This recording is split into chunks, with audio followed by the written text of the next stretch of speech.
Radio check, radio check, radio check. This is the Explorer's Pod over. 4, 3, 2, 1. Good morning. Good morning. Welcome. Thanks for joining the show. Really appreciate you doing this. How are you? I'm all right. How are you? Good. Yeah, it's early here. It's 5:45 in the morning or so. And good start to the day. So I'm curious, where are you now? Are you in Seattle, Washington State? I'm actually on the East Coast of the U.S. with family right now. Oh, okay. This is the most time zones I've ever had to account for a podcast. Yeah, Cool. we've had some grueling starts. Most of our podcasts we start at like midnight here in the Philippines. Oh yeah. Because we really, we're third world, and we're definitely third world when it comes to Wi-Fi. Yeah, we find the signal better at like past midnight to the wee hours of the morning. Yeah. Oh, okay. Interesting. Yeah. I know. Okay. For audience, Heather, can you tell us a little bit about your background? Tell us a little bit about yourself. Yeah, so I'm a long-distance backpacker and trail runner, and I've been doing that pretty much full-time since 2013, and I'm also the author of 2 memoirs. The first one is Thirst 2,600 Miles to Home, about my PCT, Pacific Crest Trail, thru-hike in 2013, and then the one that's just come out March 1st is Mud Rocks Blazes, and that's about my Appalachian Trail hike in 2015. Wow, cool. How is that? I mean, comparative, like when you're comparing your outdoor adventures to writing, how challenging is it to write a book? Oh, there's a lot of similarities, especially in long distance hiking and writing. You just get words down on paper, just like you keep putting one foot in front of the other. So yeah, they're different modalities, but very similar. Sure, we get it. We sort of got that same philosophy in life for a lot of things. For us, it's just one day at a time, one foot in front of the other. I find writing harder than any adventures. I don't know why. More intimidating than. So tell us a little bit about your growing up. How did you get involved in the outdoors, and just give us a little background about your childhood. I didn't really grow up doing any sort of sports or outdoor recreation for outdoor recreation's sake. My family, I grew up in a rural area in Michigan, and so we had a connection to the outdoors. My dad cut firewood, and we would go harvest berries and mushrooms and things like that. And we grew a garden, so we definitely had that, but that was all functional interaction with nature.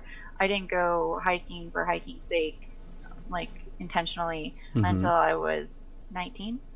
And immediately fell in love with it, and there was no going back after that point. But prior to that, I wasn't athletic, and I didn't do anything outdoors, like recreationally. Like, we didn't go camp. Our idea of going camping was definitely staying in a camper in the KOA campground with the swimming pool and the television set. So that was camping. Right. Wow.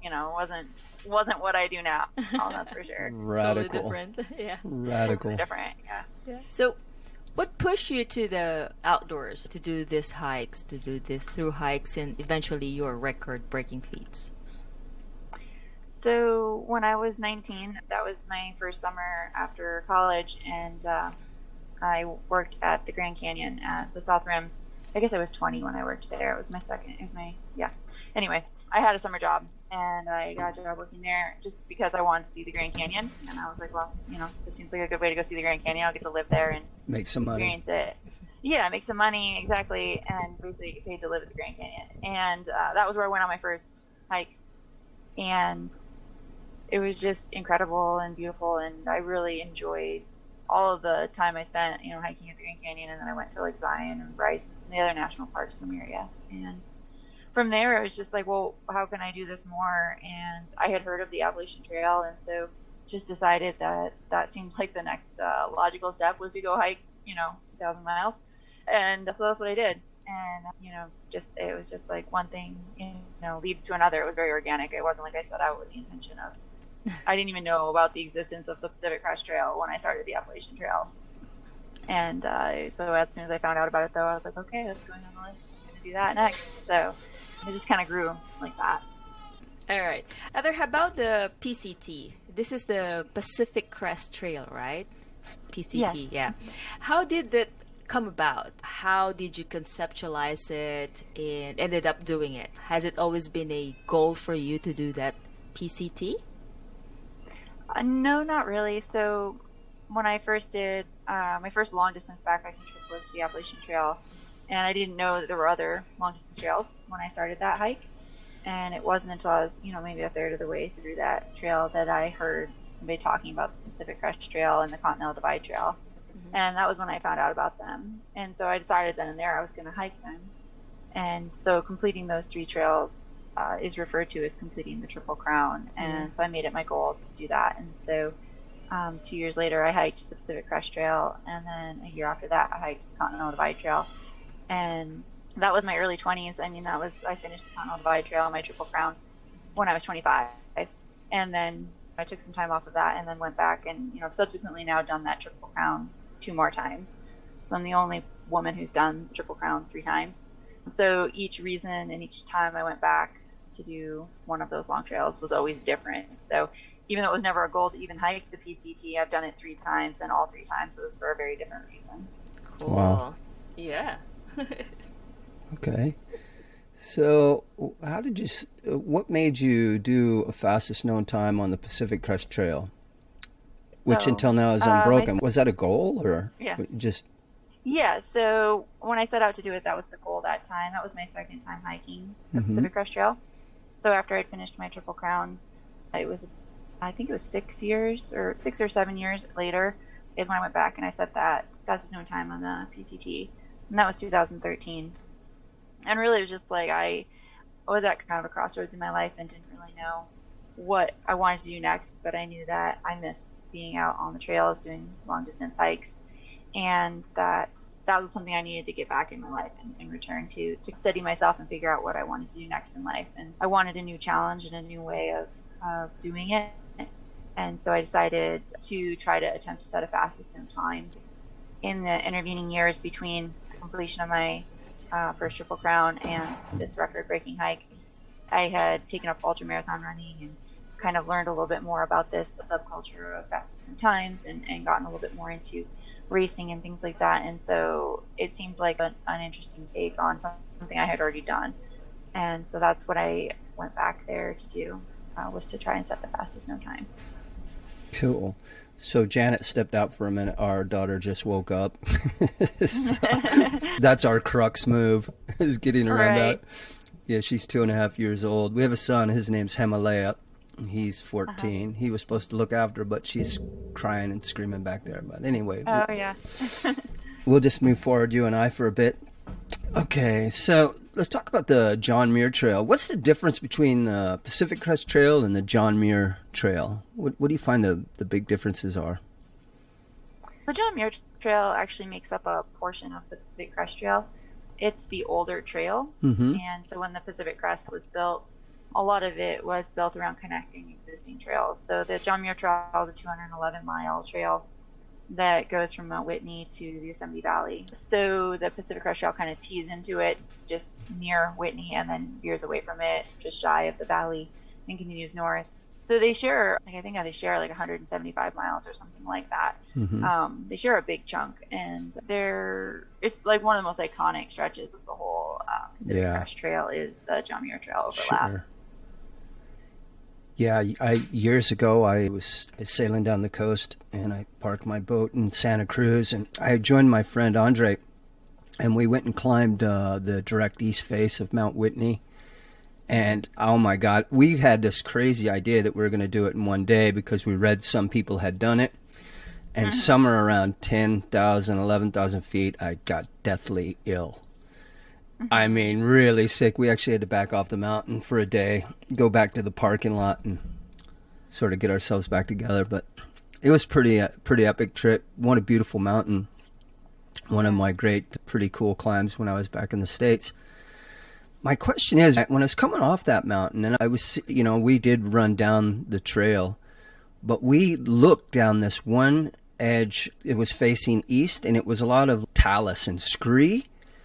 And we thought, oh, that's the fastest way. We nearly took that route, but it was total rocks and scree. Did you ever take any shortcuts like that? No, I stay on the trails. Okay. We found out later that we talked to a ranger when we got down. We stayed on the trail, but he said, yeah, that would have been a bad idea. Like, people die on that route coming off that like once a year. But we didn't know because it starts like scree and talus avalanches. But yeah, it's very tempting because it's a lot shorter, some of those straight down those really treacherous rock valleys. But yeah. Yeah, for sure. That temptation is strong. I don't know if you know Janet's story, but she traversed from China to the summit of Everest and back down to Nepal. She and her team of girls are the only women on the planet to do a full Grand Traverse. Oh, wow. And so she knows about, and we do a lot of high altitude climbing in the Himalayas, and we definitely know there's times to turn around when it comes to altitude. Yeah, it's so humbling. Those experiences are very humbling. But yes, I'm sorry about that, Heather. Our daughter is, she just woke up, but she's okay now, so I'm back. Okay. Yeah. Yeah, a few weeks back, Heather, we have an interview with South African explorer in the name of Rian Manser. He is the first human being, first and only human to cycle around the whole of Africa and circumnavigated Madagascar by kayak. Those are the only few of his accomplishments. And another great individual that we interviewed is George Bullard, who swam the English Channel when he was only 14 years old. And he did the longest polar exploration or crossing in the Greenland ice cap when he was 19. What we found things very similar that they said to us, that they didn't really know what they were getting into they when were they young. When they went into these adventures, and they don't know anything about the exploration they were going to do. And their naivety gave them the ability to, in some way, so to speak, do so and push them to accomplish what they have done. And we know that naivety, to some extent, in some degree, is dangerous, but it played a very vital role in making them achieving their goals. In the AT, or Appalachian Trail, was your first through hike, right? Mm-hmm. And I think that when you first set out there, you didn't really know anything about it. And so would you say that did the same naivety play a role in your success? And what are your thoughts on this? I definitely think to a certain extent it can help, especially when it comes to the mental aspect. A lot of times if you don't know how hard something's going to be, it helps you not have expectation. For me, I think that the reason that my first through hike was successful was in a lot of part just pure stubbornness, but also just because the preparation I did do mentally was to anticipate it being harder than it actually ended up being. So I did a lot of visualization and mental preparation that prepared me for it never not raining, because I had read it rains all the time on the AT. So I was like, okay, I'm going to picture what it's like to walk in the rain for 4 months straight, and it's never going to be sunny. And of course it's not like that when you get out there. So it's always better than you expected. It's always better than you visualized. So there's definitely a certain amount of, not knowing what I was getting myself into. And I think that played a bigger role in my successes, my FKT of the PCT, because I knew that was going to be hard, but I didn't know how hard. And so I think the naivete actually really helped me more there, because I knew enough about what it was like to hike that far to not die. I wasn't completely naive, but I also just didn't know fully the scope of what I was getting myself into because I'd never been there. And so that naivete definitely helped me continue to keep pushing and to be positive that someday it's going to get better and easier, and and not never really know how bad it was going to get. Yeah, when I was reading your book, there was a line there. It say you have incomprehensible ability to suffer, and that was your mantra. And I think in this kind of situation, very hostile, very harsh, and you really have to make it or break it, so to speak. So that's interesting. Yeah. How old were you at that point when you first did the Appalachian Trail, the first through My hike? very first thru hike, I was 21 when I started. I turned 22 on the trail. Were you pretty Nice. confident? Like, I'm going to do this thing, I'm going to make it and never give up? Or did you give yourself a long little time leeway, ago, like, but- I'm going to see if I can pull this off? We'll see how Yeah. it feels. I was determined to make it the whole way, and you definitely like that naivete thing of coming in like, I probably might not have been so confident about that if I'd known quite exactly how hard this would be. But I was even more determined, I think, because everyone who knew me either didn't want me to go or didn't think I could do it, and so that Okay. actually made me way more right. determined even than I would have been on my own, even though I was pretty certain I was going to do it, because I was like, I can do this, I'm determined to succeed. Like, I was even more determined to not let Totally. other people see me fail. Yeah. Right. Wow. Yeah.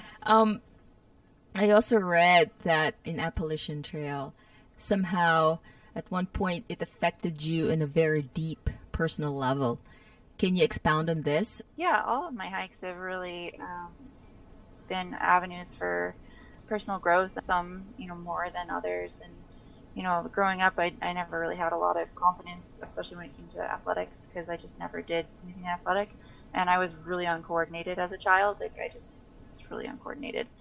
So, like, I just didn't have a lot of that belief in myself. And so a lot of ways, like, when I went and I hiked the Appalachian Trail for the first time, that was all of a sudden like, wow, my body can do physically hard things. Like, my body is capable of something athletic, and just like being amazed by that. And not only could it do it, but also it could do it well.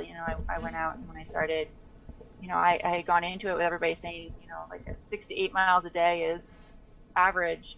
And, by, I don't know, two weeks, 20 miles a day, and like everybody was just like, why are you going so fast? And I was just like, because I can. Like, my body can do this. Like, this is amazing. Like, I was the girl that struggled to run around the track without walking, and so like this was just like this incredible thing to me. And I was like, now I was going up and down mountains and carrying a backpack and thriving in it. And so learning that was like this, huge thing. And then, going on to hike, other trails and then take up ultra marathon running and just see the depth of that physical ability. It wasn't just like, okay, my body can do this, but my body can do this really well, and it can do this at this next level. And and just like constantly then making me, who is a naturally very curious person, wonder how much more can it do? How much more can I expect from it? How much more can it give? And, that's what eventually led me down the road to like FKTs and digging myself really deep physically. And yeah, the really interesting part about that, and I would assume many adventurers experience this, but when you are pushing yourself to or very close to your physical limit, especially for a prolonged period of time, that basically forces you to push yourself to your mental limit as well. And it begins to really force you to consider things that maybe you wouldn't have otherwise. And so for me, like when I was setting my FKT on the Pacific Crest Trail, it really forced me to grapple with this like sense of self-acceptance, which I had really lacked, because, I had gone out there because basically this life that I had been living had fallen apart, and this life had been built around everything that everybody always told me. Right.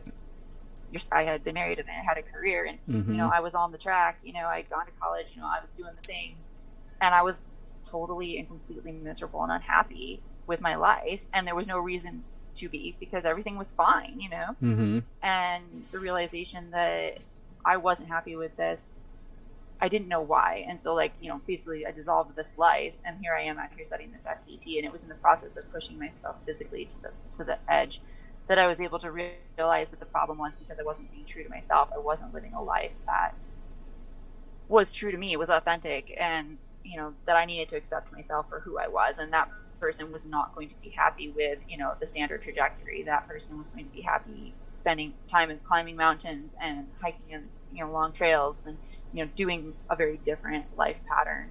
And so learning to accept myself for that was like the outgrowth of that hike. And moving on to other, trails that I did, like on the Appalachian Trail, then I had to learn to go beyond self-acceptance, like, okay, well, I can accept that, but like, what's next? Like, how do I make this, part of my life? Like, okay, I can accept that, but then now what, And, it's one thing to accept and it's one thing to love and to go forward. And so that was really the outgrowth of my Appalachian Trail FKT, was really like learning to love the fact that I was not quote unquote normal, and I wasn't going to live a standard trajectory. I was going to make my life my own, and I was happy, I was excited to do that. And so, there's definitely like so much of internal growth and conversation that happens, especially when you're doing something like I do where you're alone. You don't have team members, you don't have to talk to anyone. You are just in your head, in your pain and, your miles and whatever for hours and hours and hours and days on end. And so, you're talking a lot of introspection,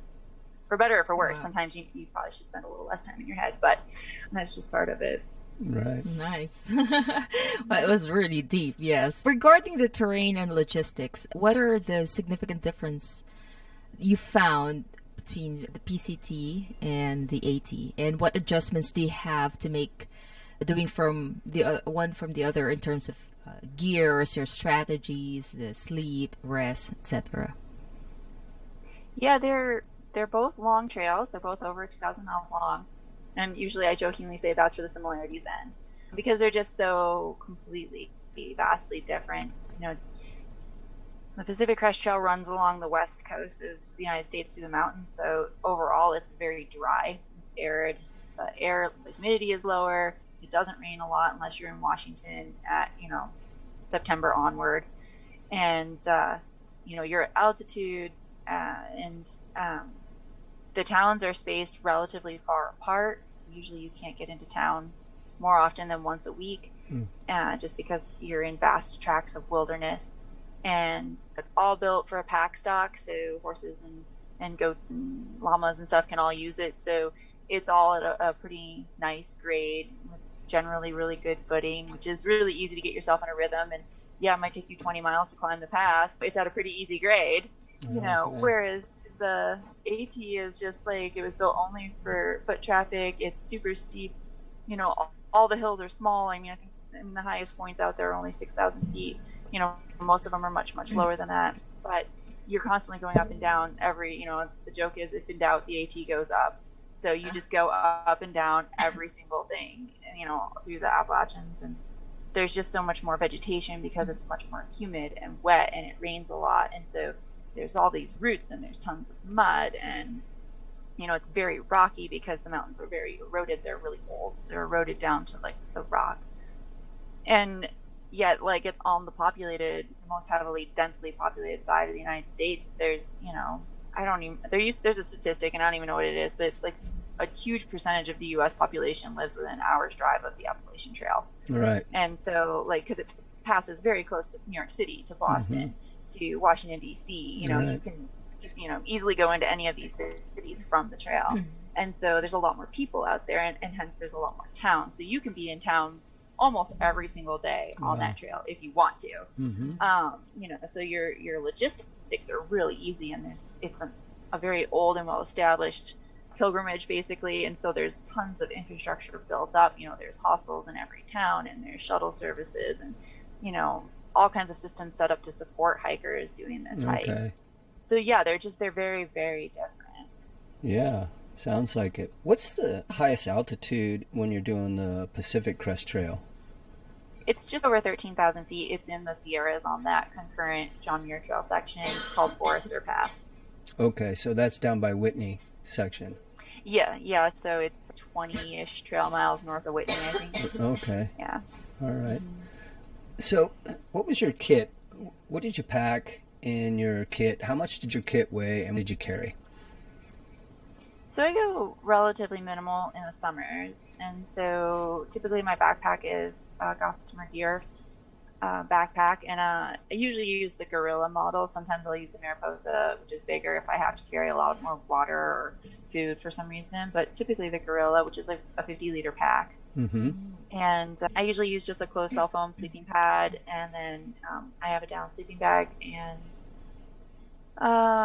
when I'm hiking by myself, I usually use just like a really lightweight one-person tent. It weighs just over a pound. When I hike with my husband, we have basically a two-person version of that tent. It's also by Gossamer Gear, and it weighs a couple pounds. And I think my overall base weight without my food and water weighs about 9 pounds when I'm solo. Really? Oh, that's not bad. Yeah, That's 9 good. to 12. It kind of just depends on like what kind of weather there's going to be. Yeah. If there's going to be more inclement weather, it's closer to 12, just because, you know, then you have to rain jacket and rain pants and all of that sort of thing, extra layers for warmth. But yeah, right around there. Did you have any favorite gear that you used in the PCT or in the Appalachian Trail? Yeah, the backpack is probably, well, it's crucial. I don't know if it's a favorite, but it's a crucial piece of gear, and finding a pack that fits you is really important, because my PCT FKT actually wore a pack that didn't fit me right, but somebody had given it to me, and it was the pack I had, so I used it, and I ended up with terrible sores all over my shoulders and my back, just because the pack just didn't fit, and it chafed and it rubbed. And, you know, when you're doing an FKT, it's not like you can like stop and buy a new pack or whatever. Like, you just got to keep going with what you got. Yeah. Yeah, and so like it was really miserable, and so I used Gossamer gear in the past, and I switched back to it right after that, because their packs just fit me really well. And so definitely when I was on my AT record, my pack was like my favorite piece of gear, because I was like, it's not hurting me. I'm like, this is wonderful. I love this pack. Wow, but, bliss, yeah. Yeah, but yeah, I mean, I have, most of the stuff I use it because it's really good and I really love it. I mean, recently I found a company called Appalachian that makes alpaca fiber like clothing.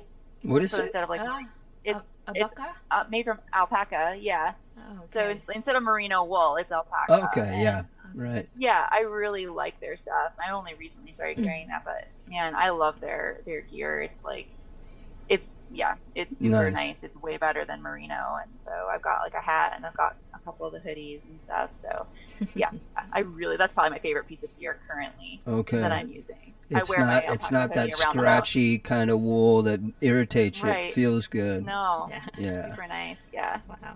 So, Heather, you established a record of 54 days, 7 hours, and 48 minutes in Appalachian Trail.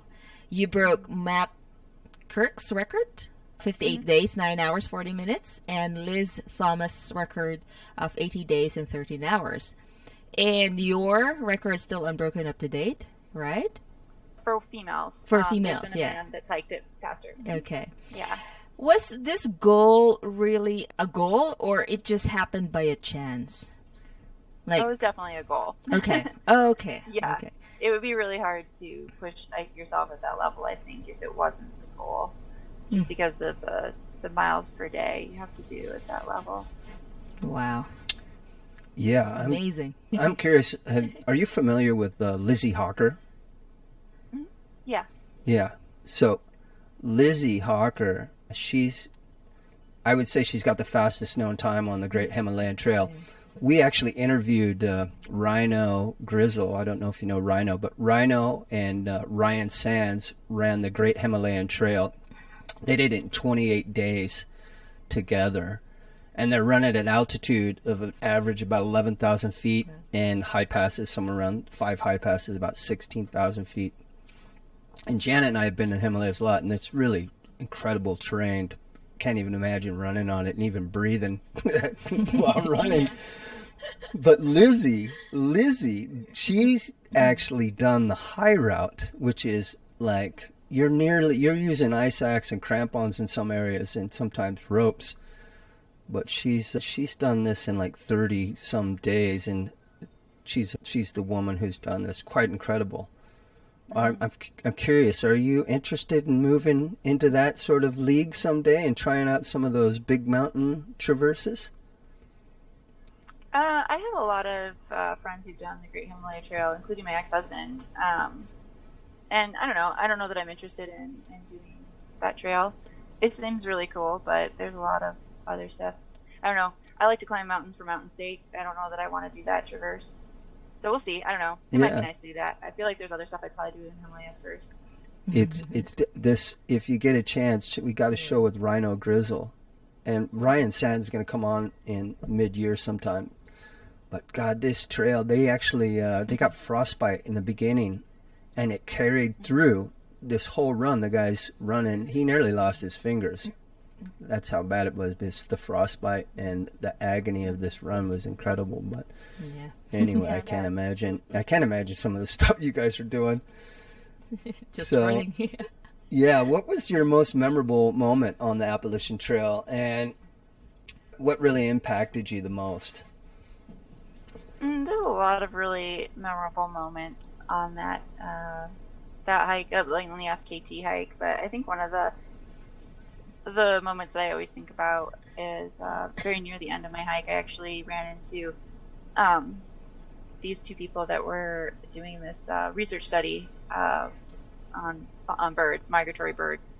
So they had, it was interesting. Like, I had no idea what was going on when I walked up. They just had all these like paper stacks lined up on a table, and I was like, okay, what is this? They're like in the middle of the woods with this, and so basically they had a netting set up, and they would catch birds in it, and then they would measure them, so they're recording like their body fat and all of this sort of thing, and then noting what species it was. It was one of the universities in North Carolina that was doing this, Cool. and then they were releasing them, and so like the birds were in paper bags because like that was to keep them calm after they had gotten done like recording everything, and then they were releasing them. Mm-hmm. And so they asked me if I wanted to release one of the birds, and I was like, yes. And so it wasn't just like open the bag, it was like take the bird out of the bag, and they showed me like a specific way to hold it so it can't like flop around and hurt itself, and you hold it for a little minute so it can get itself bearings, and then let it go. And so just like holding this tiny little songbird in my hand was just one of the coolest Wow. feelings in the world, and then That's just being great. able to like release it and let it fly away. Yeah,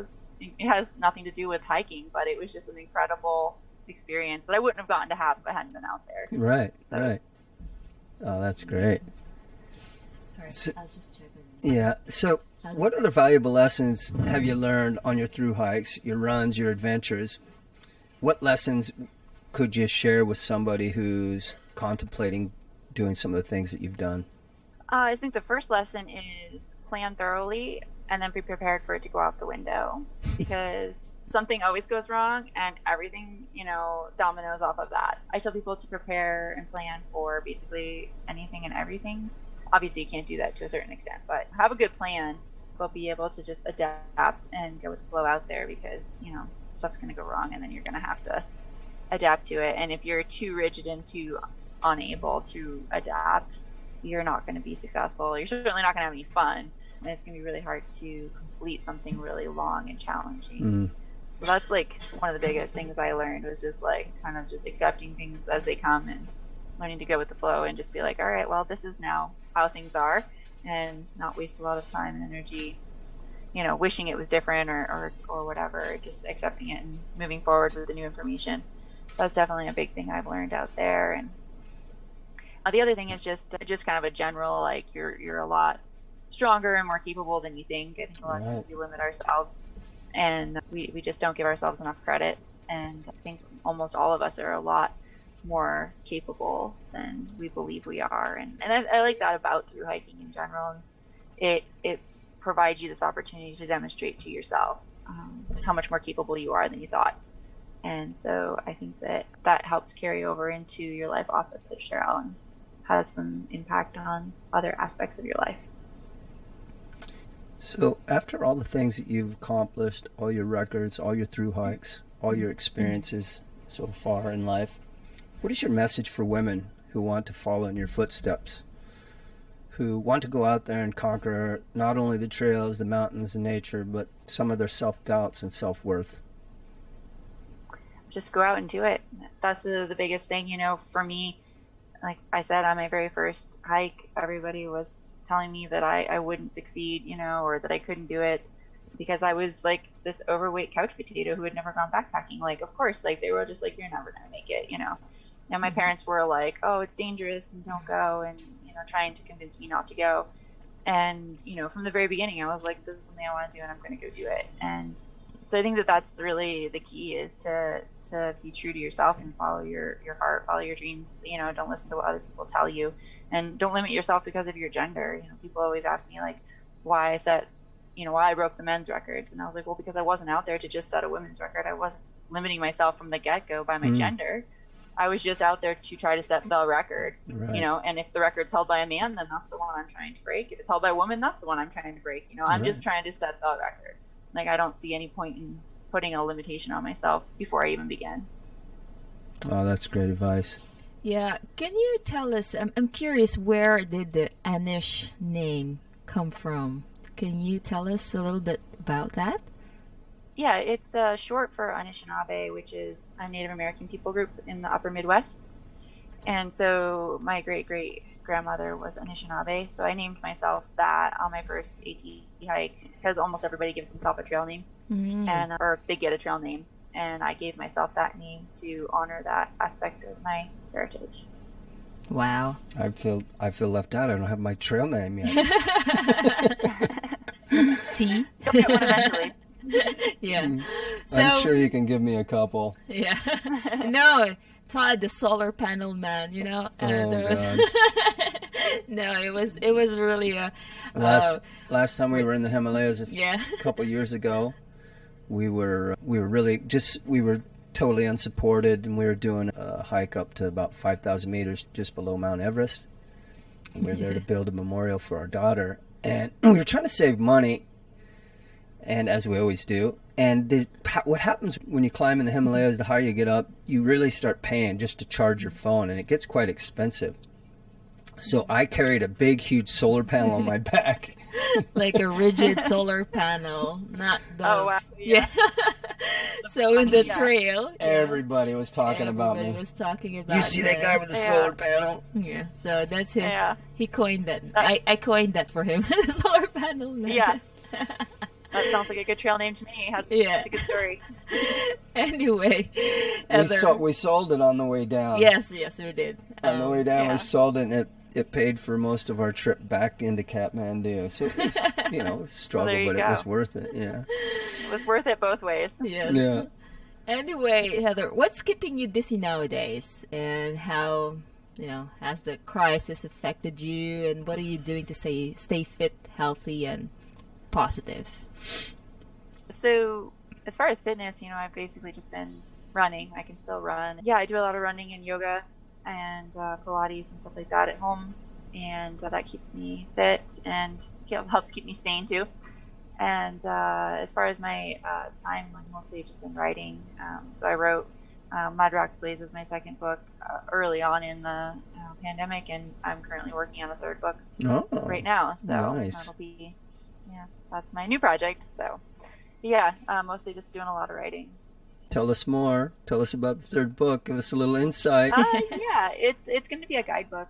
Cool. With another hiker. Yeah, so it's a general guide to preparing for long distance hiking or long distance adventures. Is it going to have any sort of, for example, guidebook, like let's say the Appalachian Trail, the Pacific Crest Trail? Hey, here's some places you pull over for water, or so on. So stuff on the trail, where to go. Or just... It's not trail specific. It's a preparatory guide on how to get ready for whatever your hike or adventure is. So that's the project right now. Yeah. So we'll be working on that. That won't be out till next year though. Well, far out. Good job. Congratulations on another book that's coming out. We're looking forward to checking that out. Yeah.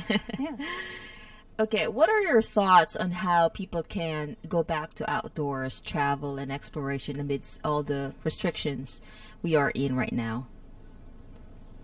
Yeah, that's super complicated because every location has really got different rules and restrictions. And I don't know, I mean, for myself, I don't have any plans for anything right now either. I'm just waiting to see what is, allowed and determined to be safe. And it's constantly evolving. So I don't think anybody really knows right now what this summer is going to look like.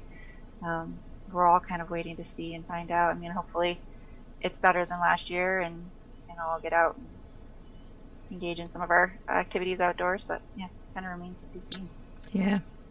Yeah. So we've been in lockdown here we're going to go on a year here in March. So year, no one's allowed in or out of the country. We're an island nation. And for us to travel to another island, you have to go into quarantine if you take the ferry system. So you have to pay for a quarantine center. So it's difficult for us. And even we have a little hill here that Janet and I used to do some training on. Not even allowed to hike up it. They blocked it off. So it's trying times for everyone around the world. And even for us, because our whole economy and welfare was based on the travel and tour market. We do expeditions. So we reinvented ourselves with Explorers Pod and going down this road now. I was reading that you, years ago, before this really got started, you were struggling with depression, and that leads into my question here. What advice do you have for anyone struggling with life right now in our current times? I mean, everybody is going to need a lot of therapy after this, I feel like, and I think that those that can get therapy should. I think that everybody worldwide is struggling. But, the reality is you just got to do what you got to do to take care of yourself. I mean, it's just like on trail. The trail has given me a lot of tools for coping with depression and mental challenges. Things like, you got to take care of yourself. If you're feeling stressed out and worried and your hands are getting cold and it's getting dark and you haven't reached your camp, you don't go running blindly down the trail. The first thing you do is you stop and you put your gloves on and you eat a snack. You stop and you take care of yourself. And I mean, that's the same thing with right now. I mean, you do whatever it is you got to do to take care of yourself. If that's exercise. If it's eating nutritious foods, eating nutritious food. I really started a mindfulness meditation practice actually before COVID started, but I'm glad I started it when I did because it was already solidified by the time the pandemic hit. So that's really helped me, and I've really enjoyed exploring that more and making that more integrated into my life. And so for me, that's been a way to take care of my mental health. And like I said, I still go running and stuff like that to help with my physical well-being. So yeah, I mean, just taking care of your physical and mental body as best you can, and that's all we can do, and just wait it out. Yeah, so I can't remember, what's the doctor's name that was on that expedition with Krakauer? Do you remember? What was his name? I can't remember.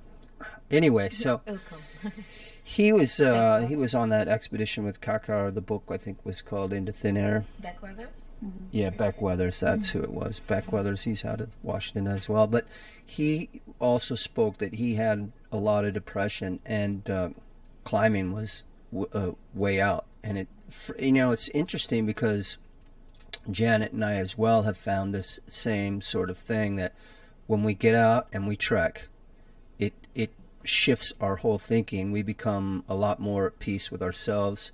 We get into this daily rhythm where we, go through a process, and we just find solace in it.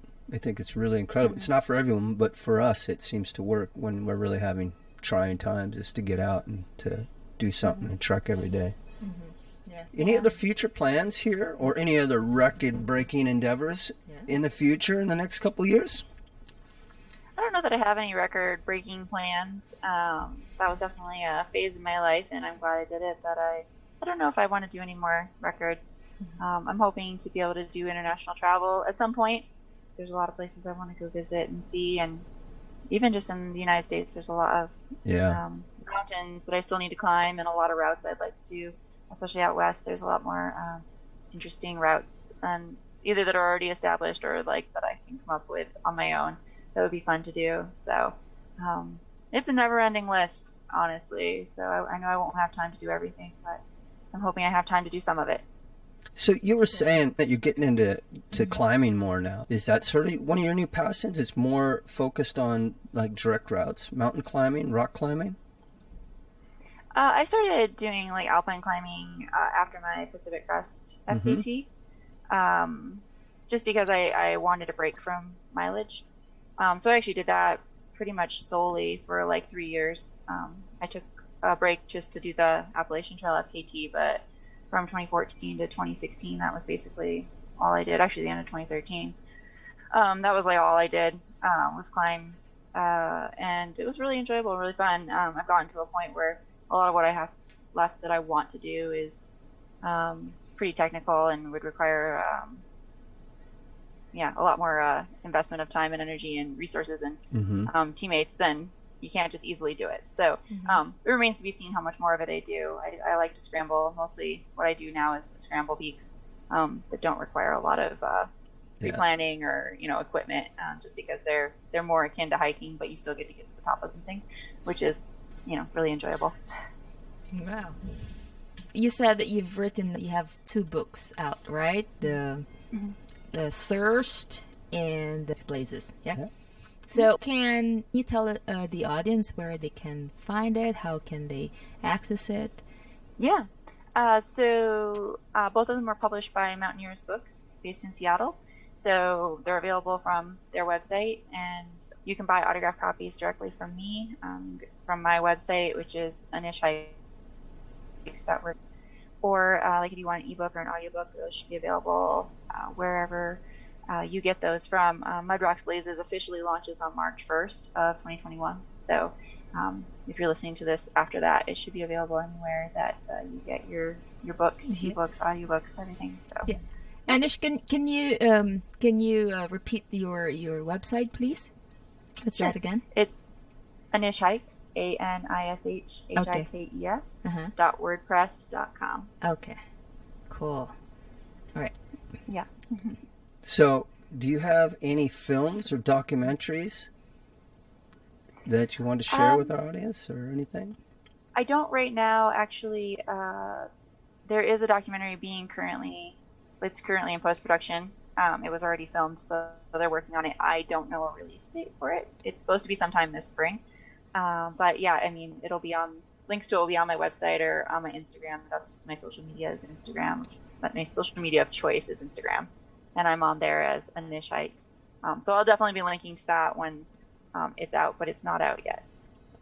What about, do you have any YouTube stuff? I have a YouTube channel. I am not a videographer, so like it is very much just like, here's something I saw on my hike. I mean, they're pretty short clips. I do have some like gear videos and things like that on there, but the expectations need to be low. Like they're not well produced. They're just me like talking.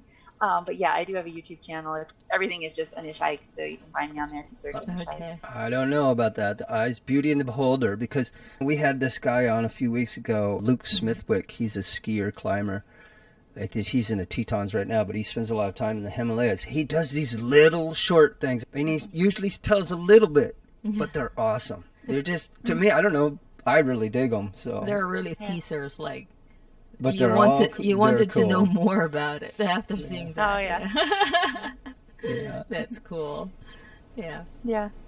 So. Okay. Well, hey, I think we're running out of time. We want to thank you so much for your incredible story, all your perspectives on life. Thank you so much for joining our show. Anish? Yeah, thanks for having me on. Yeah. Heather, thank you Really so much. We know that you're a busy woman. That's why we're very happy when you accepted our invitation, and really thank you for your valuable time and all the lessons learned, I know, and we believe that everybody will be inspired with your humble beginnings and, of course, your amazing record feat. Thank you for being in the show. You're Thank awesome. you very much. Yeah. Cool. All right. Thanks, Heather. Okay. Bye-bye. Yeah, you're Bye. welcome. Bye-bye.